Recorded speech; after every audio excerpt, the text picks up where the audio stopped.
Prabowo Gibran disebut tak layak maju Pilpres, NCW, mereka diduga korupsi.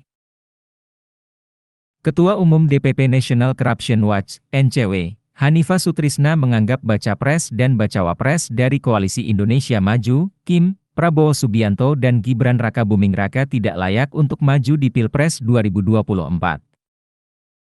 Berdasarkan catatannya, Prabowo dan Gibran diduga terjerat kasus korupsi.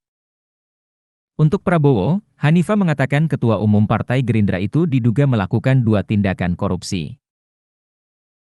Pertama, dia mengungkapkan Prabowo diduga melakukan korupsi terkait pembelian 12 pesawat tempur Mirage 205 bekas.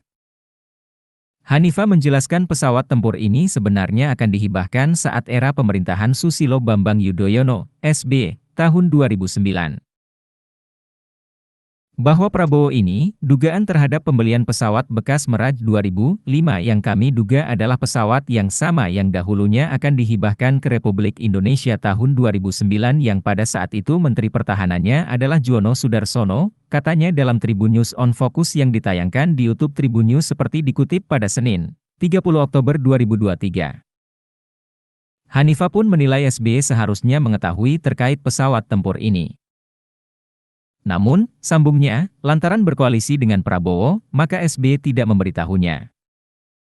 Dan saya yakin Pak SBY tahu sekali itu. Tapi kan dalam prinsip peperangan, enemy of your enemy is your friend, right? Jadi kalau seandainya sekarang, dikatakan Pak SBY itu sebenarnya tahu yang terjadi dengan pesawat impor bekas ini, saya yakin mereka berkooptasi berdua dan saya yakin pun kalau kita minta Pak SBY berbicara apa adanya, ya saya yakin dia nggak mau berbicara, jelas Hanifah. Selain itu, terkait pembelian pesawat bekas ini, Hanifah mengungkapkan Prabowo tidak pernah berkonsultasi dengan Komisi IDPR. Ini kan adanya yang dilanggar. Tolong Pak Prabowo jawab dulu soal hal ini, jelasnya. Kedua, Hanifah menyoroti terkait lumbung pangan nasional yang dianggapnya mengalami kegagalan.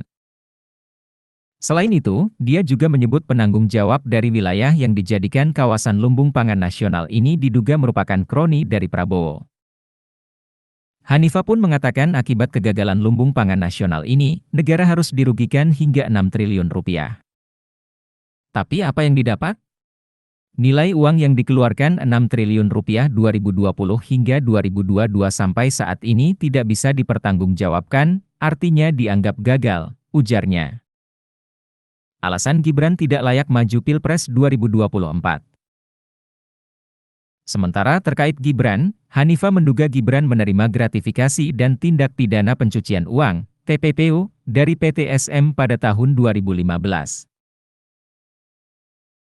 Hanifah mengatakan hal ini mengutip dari hasil temuan dari analis sosial politik Universitas Negeri Jakarta, UNJ, Ubedillah Badrun. Dia mengungkapkan Gibran bersama adik kandungnya, Kaesang Pangarep diduga menerima kucuran dana sebesar 99 miliar rupiah dari PT SM. Nah, tiba-tiba Kaesang dan Gibran menerima kucuran uang, berdasarkan laporan dari Ubedillah ini, sebesar 99 miliar rupiah. Ini kan fantastis, tuturnya. Download Tribun X sekarang, menghadirkan lokal menjadi Indonesia.